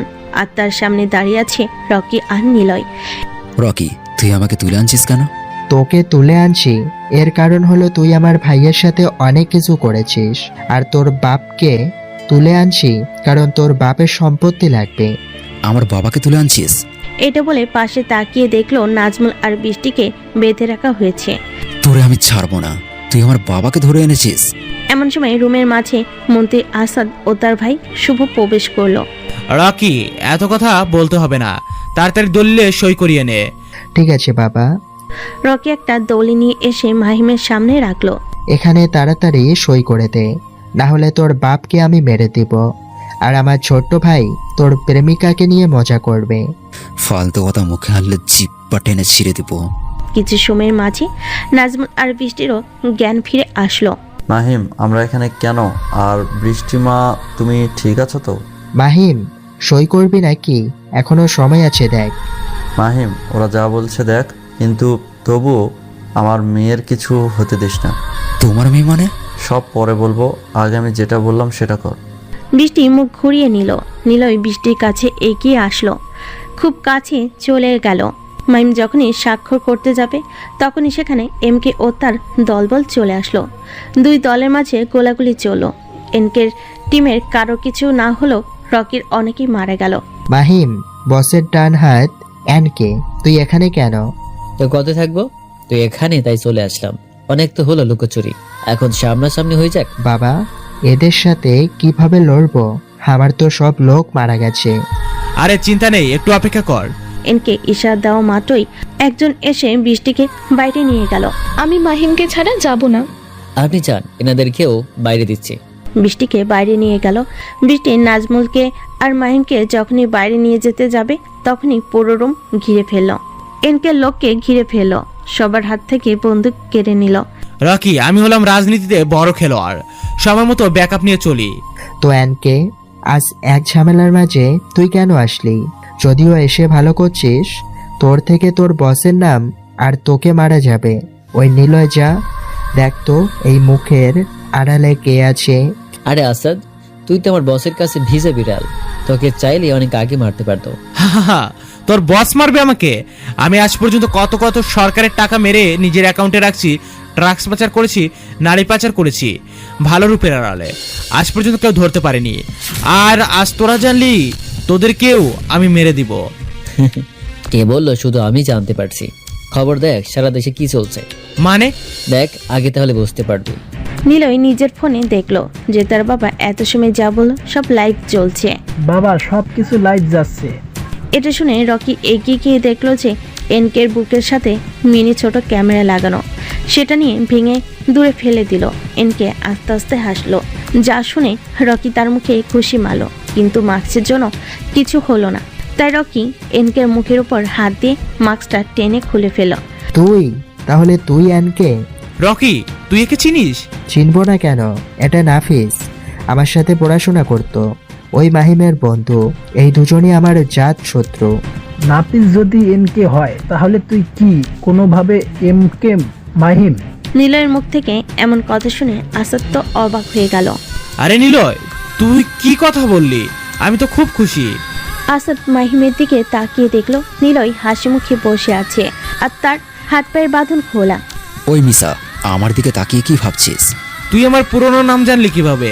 তোর এই পাতানো বাপের থেকে? তোর A to Z কাছে আছে, তুই কখন কি করছিস, কখন খাস, সব আমার জানা আছে। হাহা, সেটা খুব ভালো খবর তো। তুই এখন বাঁচতে পারবি না।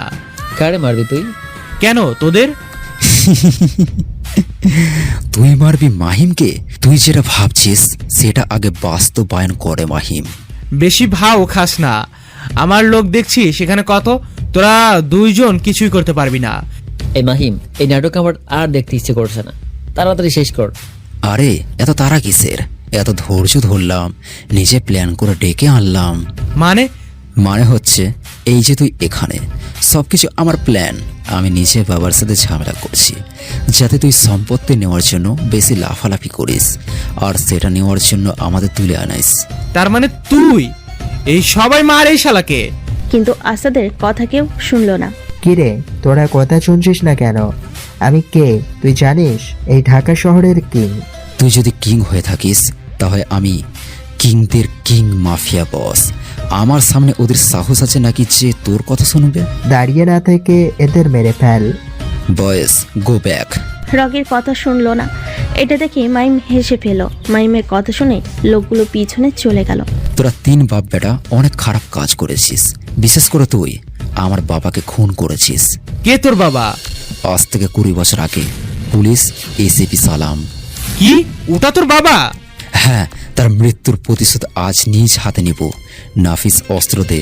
নাফিসের থেকে অস্ত্র নিয়ে আসাদের গলা বরাবর শুট করলো, সাথে সাথেই সেখানে সে মারা গেল। তোকে আমি ছাড়বো না, তুই আমার বাবাকে মারলি। এটা বলে রকি এগিয়ে আসতে আসতে মাহিম তাকেও মারলো, এমনকি নিলয়কেও। মাহিম তুমি এসব? পিছনে তাকিয়ে দেখলো বৃষ্টি আর নাজমুল এসে দাঁড়িয়েছে। আসলে আমি তোমার থেকে এইসব লুকিয়েছি। তোমার পাশে যিনি তিনি হলো আমার বাবা, যদিও পালিত বাবা, কিন্তু আপন বাবার থেকে কম নয়। তিনি আগে যদিও খারাপ ছিল কিন্তু এখন আগের মতো নেই। মাহিম, তুই এত কিছু কিভাবে জানলি? দাদির থেকে অনেক আগেই জানছি, আর বৃষ্টি যে তোমার মেয়ে সেটাও জানি। হঠাৎ নাজমুল দৌড়ে এসে মাহিমের নাম ধরে ডেকে ধাক্কা দিয়ে ফেলে দিল আর একটা গুলি এসে তার বুকে লাগলো। বাবা। নাফিস দেখলো রকি গুলি চালিয়েছে, তাই নিজের বন্দুক দিয়ে রকির মাথায় শুট করলো, সাথে সাথেই সে মারা গেল। এটা তুমি কি করলে? যেটা আমার কাছে ঠিক মনে হয়েছে। মাইম তাড়াতাড়ি নাজমুলকে নিয়ে হসপিটালে নিয়ে আসলো। অপারেশন থিয়েটারে নিয়ে যাওয়া হলো। মিষ্টি কান্না করছে। নাজমুল যেমনই হোক, তার বাবা তো 1 ঘন্টা পর। নাজমুলের অবস্থান তেমন ভালো না। বৃষ্টির পরিবার, শাহেদ, মায়া সবাই এখানে। নাজমুল মালিকা বেগমকে ডেকে বলল, আপা, হয়তো আল্লাহ চেয়েছিলেন তাই আপনার ছেলে আমার কাছে মানুষ হয়েছে আর আমার মেয়ে আপনার কাছে। পারলে আমাকে মাফ করে দিয়েন। সেদিন আপনার মুখ থেকে ওই ঘটনা শুনে বুঝলাম মাহিম আপনারই ছেলে।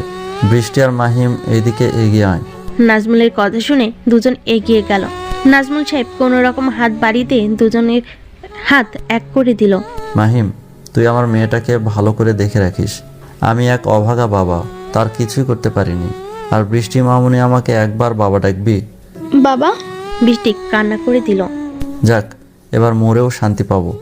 এমন কথা বলো না বাবা, অনেকদিন পর তোমাকে পেয়েছি। নাজমুল মাহিমকে ইশারা করে কাছে আনলো আর কানে কাছে বলল, আমি তোর কাজে খুবই খুশি। আমি চাই তুই সারা জীবনে এই কাজ ধরে রাখ, কিন্তু হ্যাঁ, আমার মেয়ের উপর যেন প্রভাব না পড়ে। খারাপের জন্য নিজের মাফিয়া বস রূপটা বের করিস, না হলে যে দেশ সমাজের অবস্থা খারাপ হয়ে যাবে। আর কথা শোনা গেল না। নাজমুল শেষ নিঃশ্বাস ত্যাগ করেছে। বৃষ্টি প্রচুর কান্না করছে, মাহিমকে জড়িয়ে ধরে অঝরে কান্না করছে। মাহিম তাকে সান্ত্বনা দিচ্ছে। আচ্ছা মাহিম, তুমি এখনো বললে না যে আব্বু তোমাকে কানের কাছে কি বলেছিল গো? এই যে তার মেয়েকে যেন দেখে রাখি আর বেশি ভালোবাসি, এটা বলে গালে চুমু দিলাম। আর বৃষ্টি মাহিমের বুকে একটা ঘুষি মেরে দিল। বুড়ো হচ্ছে, এখনো দুষ্টুমি গেল না। তোমাকে যত দেখি তত রোমান্টিক হয়ে যায়। বৃষ্টি মাহিমের বুকের উপর শুয়ে রয়েছে আর মাহিম তাকে নিজের মনে মনে বলল, হ্যাঁ বাবা, তোমার কথা রাখতে পেরেছি। খারাপের বিনাশ করতে তোমার ছেলে মাফিয়া বস হয়ে ওঠে এখনো।